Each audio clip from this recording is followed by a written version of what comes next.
वाणियों को जान लेना बहुत आसान हो गया है, पर हमारे स्वामी जी महाराज कहा करते थे,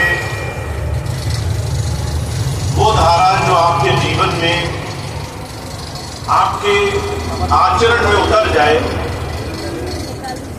उसके साथ हमारा आत्मसात हो जाए, वो सत्संग की धारा है। तो आज हम ऐसे ही कुछ बातों का संकल्प अपने जीवन में ले सके इस शुभ घड़ी में, इसलिए आज हम यहाँ मौजूद हैं। हमारे जीवन का, इस मनुष्य जीवन की बड़ी महिमा संतों महापुरुषों के सानिध्य में कही गई है। अभी चौहान साहब एक शब्द पढ़ रहे थे, तेरी महिमा को शब्दों में सुनाया जा नहीं सकता, तेरे उपकार का बदला चुकाया जा नहीं सकता। हम अपने जीवन में इस मनुष्य शरीर की जिस बड़ाई को, इस मनुष्य जीवन की जिस विशेषता को जानना चाहते हैं, जिसके लिए हम जीवन पर्यंत हर घड़ी हर क्षण बेचैन रहते हैं, चढ़ाएमान रहते हैं, आगे बढ़ने की कोशिश करते रहते हैं, आखिर वो मनुष्य जीवन की विशेषता है क्या? आपने देखा होगा दुनिया का हर एक इंसान किसी न किसी दौड़ में है। अगर हमारे जीवन का लक्ष्य हमें मिल गया होता तो हमें जहां हम बैठे हैं वहीं सुख रहता है। हमें न कहीं आगे जाना होता, न कहीं पहुंचना होता। जहां हम हैं, जिस जगह पहुंच चुके हैं, वहीं हम सुखी रह लेते हैं। पर जब भी आप किसी से पूछोगे, आपको पता चलेगा कि हर एक इंसान किसी दौड़ में है, कहीं पहुंचना चाहता है। उसके जीवन में वो कहीं न कहीं किसी न किसी रास्ते से कुछ और पाने की चाह में लगा हुआ है। अभी थोड़ी देर पहले एक बहन भी मुझसे कह रही थी कि भैया जी इतना समय हो गया, ना जाने क्यों फिर भी मन में ये रहता है दूसरे के पास जो है वो मुझे मिल जाता है, दूसरे के पास मुझसे ज्यादा है। ये दौड़ कि मैं जहां हूं और आप जहां हो, इसके बीच का फासला मिट जाए। महाराज जी कहा करते थे, इसको अगर आप गंभीरता से समझें तो इंसान की जरूरत है। हर एक मनुष्य खोजी है, एक सनातन सत्य को खोज रहा है, जीवन में कुछ पाना चाहता है जिससे जीवन में ठहराव हो जाए। पर हमारे जीवन में बहुत कम क्षण ऐसे होते हैं जब हम अपने जीवन में किसी सही रास्ते को समझ पाए। मुझे बड़ी अच्छी तरह से याद है, एक बार एक भाई स्वामी जी के पास गया, जाकर कहने लगा, स्वामी जी मुझे बड़ी परेशानी है, तकलीफ है, आप कुछ दया करें। स्वामी जी ने उसे कहा, नाम ले लो। तो कहने लगा, नाम लेना तो ठीक बात है, पर आप दया कर दो। 2 दिन बाद उसने ये बात दोहराई। स्वामी जी कहने लगे, तुम चमत्कार की उम्मीद लेकर आए हो, तुम चाहते हो फटाफट तुम्हारे काम बन जाए, लेना देना यही निपट जाए, नाम कौन ले, भजन कौन करे, ध्यान कौन करे, इस झगड़े में कौन पड़े, फायदा हो जाए, फटाफट काम बने, हम आगे बढ़े। ये वो स्वार्थ का जगत है जहां हम बिना कुछ सब कुछ पा लेना चाहते हैं। ऐसे जीवन में जहां हमें अध्यात्म, संतों का सानिध्य सिर्फ चमत्कार दिख रहा है, एक नहीं दूसरा, दूसरा नहीं तीसरा। अगर बाहर चले जाओ, कोई चमत्कार की उम्मीद सुना दे आपको। अगर अभी आपको कोई बोल दे कि फलानी जगह जाते, तो वहां जाते ही तुम्हारा काम बन जाता है। तो मैं आपको शर्त लगाकर कहता हूं, आप अगली टिकट वहां की कटा दोगे कि वहां जाने में जल्दी काम बनेगा। पर इतिहास गवाह है, परमात्मा का विधान है जब तक तुम सफलता का कर्ज नहीं चुकाओगे, जब तक तुम अपनी आगे आने वाली उपलब्धि के पीछे की मेहनत पूरी नहीं कर दोगे, तब तक तुम जीवन में आगे नहीं बढ़ सकते। और मैं ये नहीं कह रहा कि ये सिर्फ मेरी बात है, आज से 600 वर्ष पहले कबीर साहब ये बात कह गए हैं। कहते हैं करते नहीं मुंह के बड़े लबार, तिनके मुख काले होंगे सदगुरु के दरबार। कहना और करना दो अलग अलग चीजें हैं। का हमें कहना तो आता है, हमें करना नहीं आता। कहने और करने के बीच का भेद, यहीं पर संतों की दया महर, उनके जीवन का आदर्श, उनकी शिक्षाएं, उनका आत्मानुभव शामिल है। और भला संत महापुरुष संसार में आकर इतना मेहनत की बात क्यों करते हैं? मुझे कहा करते थे पहले उन्होंने खुद मेहनत करके पाया है।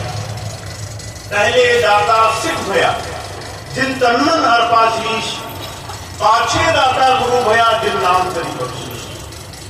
किसी संत को अगर आप देखोगे तो वो बना बनाया नहीं, उसने संसार में आकर के उस प्रभु ज्ञान का कर्ज चुकाया है। उसके लिए उसने दिन रात जाग जाग करके जीवन में उस साधना के पथ पर चलने के लिए अभ्यास किया है, जीवन में बदलाव किया है। वो तमाम चीजें जो हमें दुख देती हैं, दुखों के कारणों को धीरे धीरे जीवन में बदलाव में लाया है, अभ्यास की तरफ बढ़ा है। तो हम कहां से शुरुआत करें? कई बार हमारे मन में प्रश्न आता है। हमने बहुत सारे महापुरुषों की वाणियां सुनी, सत्संग सुने। आजकल तो आप फोन खोले, मोबाइल पर ऑनलाइन ही आपको अनगिनत महापुरुषों की वाणियां दिख जाएंगी। कई बार प्रश्न आता है कहां से शुरू करें, किस जगह हम चलना शुरू करें, कहां से हमारी शुरुआत होगी? तो मैं हमेशा एक चीज जो मेरे जीवन का आदर्श रहा है वो सबको बताने की कोशिश करता हूं। महाराज जी इस बात को कहा करते थे, उनके 5 बड़े नियमों में इस एक नियम की बड़ी भारी विशेषता रही है। महाराज जी कहा करते थे कुछ पाना चाहते हो तो विनम्र हो जाओ, बी हम्बल। अगर आप कुछ पाना चाहते हो तो विनम्र होना पड़ेगा। अगर कुछ लेना चाहते हो तो थोड़ा सा झुकना पड़ेगा। अगर कुछ प्राप्त करना चाहते हो तो थोड़ी गहराई लानी पड़ेगी। कुछ प्राप्त करने, कुछ अपने जीवन में समाने के लिए थोड़ा सा पात्र बनना पड़ेगा, पात्रता बनानी पड़ेगी। Be humble. अपने जीवन में अगर आपने कुछ पाने के लिए किसी स्रोत के नीचे आना शुरू कर दिया है तो आपको कोई भी उस प्रभुधारा, संसार, भौतिक सुख, शारीरिक दुनिया की किसी भी आयाम पर कुछ भी पाने से नहीं रोक सकता। कबीर साहब कहते हैं, कबीर साहब आज से 600 वर्ष पहले बहुत सारी चीजें कह गए। कहते पानी ऊंचे ना टिके नीचे ही ठहराए, नीचा होवे भर पिए ऊंचा प्यासा जाए। अगर आप किसी पानी के स्रोत को देखो तो पानी पीने के लिए हमेशा पानी के नीचे जाना पड़ेगा। पानी का स्रोत बड़ा हो, आप ऊपर खड़े रहो, उम्मीद लगाओ पानी खुद आप तक आ जाए, माध्यम बनना पड़ेगा। अगर आप थोड़ा सा विनम्र हो जाओ तो आपके जीवन में चमत्कार हो सकते हैं। अब आप सोचते हो कि हम तो बहुत विनम्र हैं, विनम्रता की कहां कमी है हमें? लोग आते हैं सबसे पहले हम ही नमस्ते करते हैं, लोग आते हैं सबसे पहले हम ही पानी पूछते हैं। कोई हमसे मिलता है तो हम उसकी पूरी स्वागत सत्कार आओ भगत करते हैं। महाराज जी कहा करते थे स्वागत सत्कार करना विनम्र होना नहीं होता, नमस्ते करना विनम्र होना नहीं होता। जीवन में सिर्फ दूसरों के सामने कुछ नियम अपना लेना विनम्र होना नहीं होता। विनम्रता की पहचान तब होती है जब आप कठिन परिस्थिति में होगे, जब आप परेशानी में होगे, तब आप कैसे जीवन में विनम्रता लाते हो। मैं 2-3 उदाहरण आपको देता हूं, आप अपने जीवन से समझना उसे। अभी कुछ दिन पहले मुझे एक बच्चे ने एक पत्र लिखा, कहने लगा मैं बहुत दुखी हूं, मेरे माता पिता बहुत पुराने सत्संगी हैं, सत्संग में जाते हैं, सेवा भी करते हैं। मुझे एक बात का बड़ा दुख है, मैं आपसे जवाब चाहता हूं। तो उसने मुझे एक पत्र लिखा, कहने लगा मेरे घर में शादी थी, पिताजी थोड़ा सा नियंत्रित करने वाले स्वभाव के हैं, हर चीज अपने आप करना चाहते हैं, सब लोग उन्हीं के हिसाब से चले। शादी का माहौल था, घर में लोग आए, माता जी को जबरदस्ती की कि तुम भी सबके साथ नाचो। माता जी के सबके स्वभाव के साथ थोड़ा सा मिल गई, पिताजी गुस्सा हो गए और उसी समय उन्होंने बिना ये देखे कि माहौल क्या है, समय कैसा है, लोग खड़े हैं, उन्होंने अपना गुस्सा दिखाना शुरू कर दिया। फिर घर गए तो अभद्र भी हो गए, हाथ पैर भी चलाए और शारीरिक कष्ट भी दिया। कहने लगा मैं बहुत परेशान हो चुकी हूं, मुझे लगता है मैं अपने पिताजी को क्या बोलूं, बोलता हूं तो जो है पिता की बात खराब हो गई, और अगर नहीं बोलता तो ये कष्ट देकर चुप होना भी गलत है। अब वो मुझसे जवाब मांग रहा है, कह रहा है भैया जी क्या करना चाहिए, ये सत्संगी कैसे हुए, ये धर्म को मानने वाले कैसे हुए, जीवन में ये अच्छाई की तरफ जीवन जीने वाले कैसे हुए जब आचरण नहीं बदल रहा है। तो दुनिया के सामने और दुनिया के पीछे दो अलग पहलू हैं जहां हमें अपने आप को परखना पड़ेगा। बुजुर्ग कहा करते थे संसार के सामने तो बगला भी हंस बन जाता है, दुनिया के सामने तो बड़े से बड़े दुराचारी लोग भी सफेद कपड़े पहन लेते हैं, पर हमारी अंतरात्मा की परख तब होती है जब हम एकांत में बैठे होंगे, जब लोगों से अलग होंगे, जब कोई नहीं देख रहा होगा, तब हमें इस बात को समझना है। और स्वामी जी महाराज इस बात को कहा करते थे जो मैं हमेशा अपने दिल में रखता हूं। स्वामी जी कहा करते थे अगर तुमने उस परमात्मा को शाश्वत माना है, सर्वज्ञ माना है, सर्वत्र माना है, अगर तुम्हारे दिल में यह है कि तुम्हारा भगवान तुम्हें हर जगह देख सकता है, अगर दुनिया के सामने देख सकता है तो एक बंद कमरे में भी देख सकता है, जहां दुनिया तुम्हें नहीं देख पा रही वहां भी तुम्हारे दिल की हालत देख सकता है, अगर ये बात तुमने स्वीकार नहीं करी है तो तुम धर्म पे नहीं चल रहे, फिर तुम कुछ भी और कर रहे हो पर तुम परमात्मा को नहीं मान रहे। तुम चाहे कितनी ही पूजा करो, कितनी ही भक्ति करो, कितने ही तिलक चंदन लगाओ, पर तुमसे भगवान राजी नहीं होगा, क्योंकि तुम उसके सामने दिखावे में कुछ और हो, अंदर बंद कमरे में दिल में कुछ और हो। जहां ये भेद रहेगा, जहां हमारे अंदर उस परमात्मा को शाश्वत मानने का भाव नहीं आएगा, वहां विकार नहीं जाएंगे, बुराइयां नहीं जाएंगे, जीवन में हम अपनी बुराइयां निकालेंगे नहीं। तो जो कहा करते थे धर्म आचरण से शुरू होता है। जब आपको कोई बात अच्छी लगे और आप अपने जीवन में उसे लाने का प्रयास करें, जब आप अपने विकारों को चुन चुन निकालने का प्रयास करें, जब आप अपनी गंदगी को दूर करने के लिए डट करके खड़े हो जाएं, जब आप कहें कि ये विकार है और इसे छोड़ने के लिए मैं कुछ भी करने को राजी हूं, वहां धर्म की शुरुआत होती है। और जब हम ऐसे जीवन में किसी संतों का सानिध्य पा लें तो सबसे सुंदर और सबसे जरूरी अंग ये है कि इसकी शुरुआत अपने जीवन में अपने सुधार से करना हम प्रारंभ करते हैं। एक बार महाराज जी से पूछा गया, बुजुर्ग कृपाल सिंह जी महाराज से, ये अलग अलग महात्मा है, सबका अलग अलग एजेंडा है, अलग अलग सबका मिशन है। कोई आता है समाज सुधार के लिए, कोई आता है परमात्मा का नाम दिलाने के लिए, आपका क्या मिशन है? महाराज जी कहने लगे मैन मेकिंग का मिशन है, मानव निर्माण करना चाहता हूं, मनुष्य बनाऊंगा मैं। तो सामने वाला पत्रकार था, उसे बड़ा आश्चर्य हुआ, मनुष्य बनाए जाते हैं क्या? मनुष्य तो पैदा होते हैं, बने बनाया जाते हैं, मनुष्य को कौन बनाता होगा? तो महाराज जी कहने लगे शरीर का धारण कर लेना आचरण और स्वभाव का बनना नहीं है। तुम मनुष्य में रहते हुए भी जानवर रह सकते हो, और कोई जानवर रहता हुआ भी मनुष्य से ऊपर की अपनी स्वभाव, अपनी प्रवृत्ति से लोगों को अपने साथ जोड़ सकता है। ये प्रवृत्ति, ये हमारा अंतःकरण, ये हमारा हृदय दिखाएगा हम मनुष्य बने हैं कि नहीं बने हैं। अगर आपके अंदर क्रोध नहीं गया, अगर आपके अंदर ईर्ष्या द्वेष नहीं गया, अगर लालच आपके अंदर का नहीं मरा, अगर आपके अंदर निंदा नहीं मरी, तो आप चाह करके भी जीवन में प्रभु नाम नहीं कमा सकते। इस बात को दुनिया के हर एक महापुरुष ने कहा है। क्या दिल का हुजरा साफ कर जाना के आने के लिए, ध्यान गैरों का हटा उसको बिठाने के लिए। अगर हमें उसको बिठाना है तो अपना दिल इस काम, क्रोध, लोभ, मोह, अहंकार, विषय विकार, बुराइयों से साफ करना है। और इसके लिए जिम्मेदारी हमें ही उठानी है। कोई और नहीं आएगा हमारे जीवन में हमें बदलाव करने के लिए। आप सोचते होंगे ये हमारा काम थोड़ी ना है कि हम अपने जीवन की बुराइयां मिटाएं।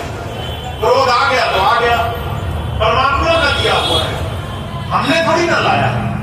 और जब हमने लाया ही नहीं तो हम क्यों निकालें? हमें जितना मन आएगा हम उतना गुस्सा करेंगे।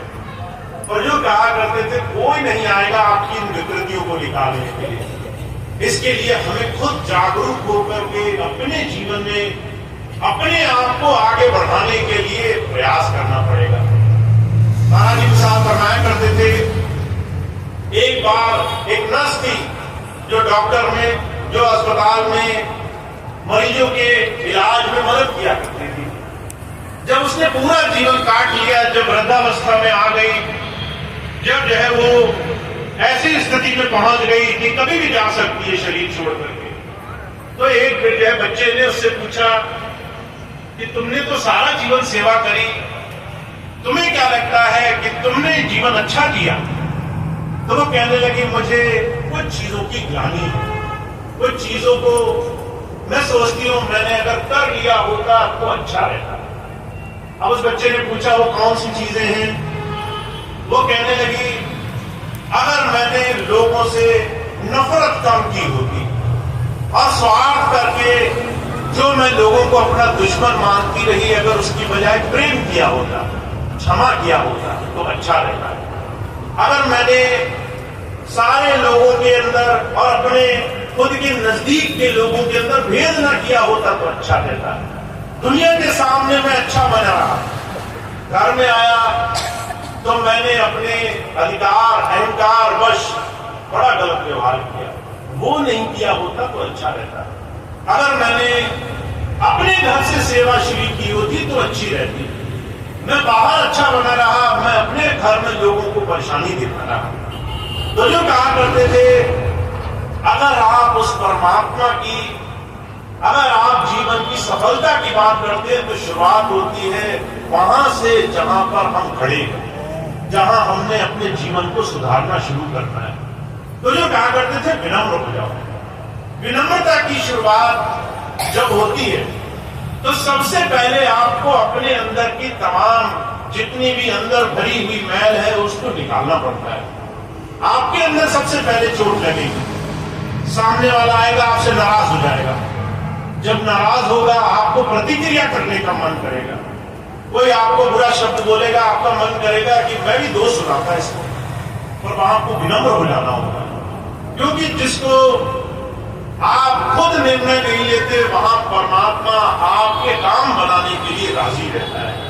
जिन कामों को आप खुद अपने हाथों में नहीं लेते वहां परमात्मा आपकी मदद करता है। जिन मसलों को आप छोड़ देते हो उनको परमात्मा संभालता है। और अगर आप सारे मसले अपने हाथ में लेकर रखोगे तो जो असली काम है, जिस सच्चे काम के लिए वक्त पाया था वो वक्त पुराने गड़े मुर्दे उखाड़ने में निकल जाएगा, उल्टे सीधे मसलों में समय बर्बाद हो जाएगा। तो महाराज जी सिर्फ एक बात कहते हैं, विनम्रता हमारे जीवन में आती नहीं, विनम्रता बनानी पड़ती है। विनम्रता के लिए प्रयास करने पड़ते हैं। विनम्रता के लिए जीवन में हर पल हर घड़ी जो भी हो रहा है उसका चिंतन मनन करना पड़ता है। जो भी हमारे साथ व्यवहार हो रहा है उसको तोलना मोलना पड़ता है। ये इस पे हम कैसी प्रतिक्रिया करेंगे, इसके लिए महाराज जी बड़ा सुंदर उदाहरण फरमाया करते थे। महात्मा बुद्ध हुए, उन्होंने बहुत सारे शिष्यों को अपने साथ रखा, और वो जब साथ रखा करते थे तो कहा करते थे, ये तुम्हारे शिष्य बनने की समय सीमा चल रही है। जैसे आप सत्संग में आए हैं, आपको लगता होगा हम पास हो गए, हमें डिग्री मिल गई, अब तो खुली छूट है, जैसा चाहे व्यवहार करें। पर मैं कहता हूं अभी आप क्लासरूम में ही बैठे हैं, अभी आप सीख रहे हैं। अगर आपने ये सोचा कि मैं तो पास हो गया, अव्वल हो गया, हेडमास्टर हो गया, अब मैं जैसे चाहे छड़ी घुमाऊं, तो माफ करना बड़ी गलतियां होंगी, बड़े नुकसान उठाने पड़ेंगे। तो आप जब तक विनम्र नहीं होगे, ये नहीं सीखोगे कि हर बार जब मैं जाता हूं तो कुछ सीखने के लिए जाता हूं। तो ऐसे ही महात्मा बुद्ध के समय में शिष्य हुए, जब शिष्य उनके पास रहा करते थे तो हर रोज गुरु जी की बात से सीखा करते थे। उनमें एक शिष्य था पूर्ण की एक स्थिति थी, उसे सिर्फ गुरु जी की बात माननी थी। जो गुरु जी ने बोला वो मैंने किया, वो उससे ना आगे बढ़ता था ना पीछे करता था। अगर गुरु जी कहते थे विनम्र बनो, तो वो तरीके ढूंढा करता था कि मैं विनम्र कैसे बनूंगा, कैसे मेरी विनम्रता साबित होगी। घर में अगर मैं गया और एक बार मुझे गुस्सा आया, तो क्या मैं वहां गुस्सा दिखाऊं, क्या ये जाहिर है, या वहां विनम्रता दिखाऊं, क्षमा दिखाऊं? क्या मैं बाहर गया, लोगों ने मुझे बुरा बोला, मैं वहां लड़ाई झगड़ों में फंस जाऊं या वहां विनम्रता दिखाऊं? पूर्ण की अवस्था थी कि वो लगा रहता था गुरु जी की बात को तोलने मोलने में, कैसे मैं अच्छा बनूं। धीरे धीरे वो दूसरों से बेहतर हो गया, जो आते थे सुनते थे चले जाते थे उनसे वो बेहतर हो गया। और सीखता सीखता एक दिन ऐसी अवस्था आई, गुरु जी ने पूर्ण को बुलाया, कहने लगे पूर्ण मैं चाहता हूं तुम आश्रम छोड़ दो और तुम बाहर जाओ, लोगों के सामने जाकर मेरी बात कहो। जब ये बात कही तो विनम्र होकर के पूर्ण कहने लगा, महाराज जी मुझे क्या आता है, मैं तो नादान हूं, अभी तो सीख रहा हूं, अभी तो कुछ नहीं आता है। तो गुरु जी कहने लगे कि अगर मैं तुम्हें सत्संग करने भेजूं तो क्या तुम सत्संग नहीं करोगे? तो पूर्ण कहने लगा, महाराज सत्संग तो मैं करूंगा, पर मेरी बात सुनेगा कौन? अब ये जिक्र है बिहार का, जहां पर उस वक्त बड़ा हंगामा था। अगर आप कठोर या फिर मूर्ति पूजा या फिर किसी भी तरीके से कर्म कांड से हटकर बात करते तो लोग बड़ा आक्रामक हो जाया करते थे, बड़ा लड़ाई झगड़े पे उतर आते थे। तो पूर्ण कहने लगा, महाराज मैं बाहर गया, सत्संग किया तो लोग तो मुझे बहुत नाराज होंगे, बहुत गालियां देंगे, बड़ा उल्टा सीधा बोलेंगे। तो बुद्ध ने उनसे 3 चीजें पूछी हैं। अब ये बात आप अपने जो भाई सत्संग ले चुके हैं, नाम ले चुके हैं, थोड़ा अपने ऊपर देखना।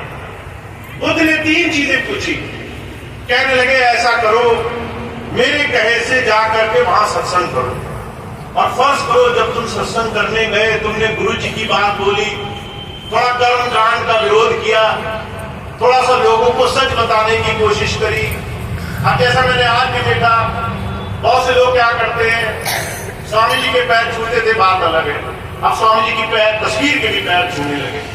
उन्हें लगता है स्वामी जी की तस्वीर के पैर छूना और स्वामी जी के पैर छूना एक समान है, और एक चेतन था, एक जड़ है, एक वस्तु है जिसको हम गुरु मान रहे हैं, अंदर तो नहीं देख रहे, पर हम उसको एक दर्जा दे रहे हैं। और उसका नुकसान क्या है? भजन सिमरन में बड़ा नुकसान हो जाएगा। आप सोचते हो स्वामी जी की तस्वीर कैसे हाथ लगाए, वहां पैसे चढ़ाए, तो उससे आपको लाभ मिलेगा, उल्टा नुकसान हो जाएगा, भजन सिमरन नहीं बनेगा। बाबा सावन सिंह जी महाराज की बात है। बाबा सावन सिंह जी महाराज के पास एक बूढ़ी माँ आई और कहने लगी, महाराज जी पहले बहुत भजन बनता था, अब बनना बंद हो गया। तो महाराज जी कहने लगे तुमने कुछ गलती की होगी। अब ये बात सुनी तो माता कहने लगी मैंने तो कोई गलती नहीं की। तो ये बात कह करके महाराज जी ने एक एक सारी चीजें पूछी। कहने लगे पिछले सत्संग के बाद तुमने क्या क्या किया? तो वो कहने लगी मैं तो रोज की तरह घर में जीती थी। एक दिन घर वाले कहने लगे हरिद्वार चलो, मैं हरिद्वार चली गई। बाबा जी कहने लगे कोई नुकसान नहीं है। फिर क्या किया? कहने लगे लोगों ने कहा कि गंगा स्नान कर लो, मैंने गंगा स्नान कर लिया। बाबा जी कहने लगे इसमें भी कोई बुराई नहीं है। फिर कहने लगे कि लोगों ने कहा गंगा माता है, हाथ जोड़ लो, मैंने हाथ जोड़ लिए। बाबा जी कहने लगे इसमें भी कोई नुकसान नहीं। फिर कहने लगे लोगों ने कहा गंगा माता है, इसमें सेवा चढ़ा दो। मैंने जेब से पैसे निकाले और सेवा चढ़ा दी। बाबा जी कहने लगे यहां गड़बड़ हो गई। तुमने जिसे उस ईष्ट को मान करके पैसे चढ़ाए वो भाव तक ही ईष्ट था। जैसे ही तुमने उसको सच मान करके पैसे चढ़ाए वहां वो जड़ हो गया और वहां तुम्हारी भक्ति साधना चेतन से हट करके जड़ में चली गई। तो बहुत से लोग क्या करते हैं, स्वामी जी की तस्वीर पे पैर मान करके उसको छूने लग जाते हैं। भाई अंदर भक्ति करनी है, नहीं तो काम बड़ा खराब होगा। तो बुद्ध यही बात समझा रहे हैं। बुद्ध ने अपने शिष्य को कहा, पूर्ण को, कि तुम जाना सत्संग करना, चेतन की बात सुनाना। जब ये बात कही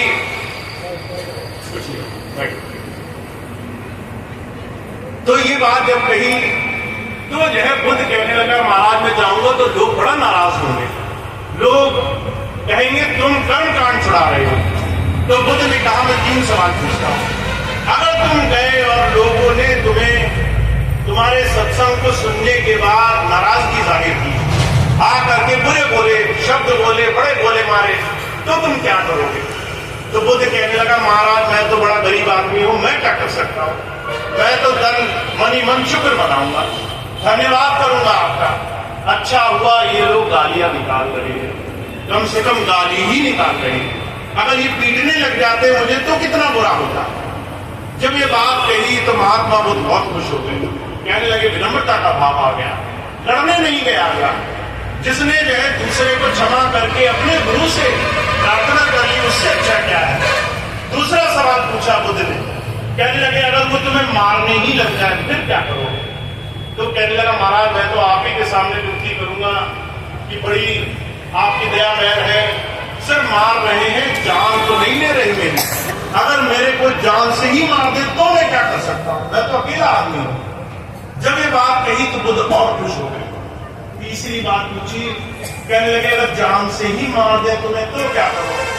कहने लगे फिर तो मैं बहुत ही खुश हो जाऊंगा। मैं कहूंगा जंजाल निकट गया, रोज रोज के झंझट छुट गए। लोग कहां समझ सकते थे कि मैं कहां लगा हूं। आज आपकी कृपा हुई, एक ही बार में निपटारा हो गया। जब ये बात कही तो बुद्ध कहने लगे तुमने वो समझ लिया जो लोग आज तक नहीं समझ पा रहे। विनम्रता का कि तुम्हें संसार में जाकर अगर खुद दुनिया के फैसले करने हैं तो तुम्हें संसार में दुख के अलावा कुछ मिलेगा नहीं। और चारों तरफ जो लोग तुम्हें दे सकते हैं वो तुम ले नहीं पाओगे अकड़ के कारण।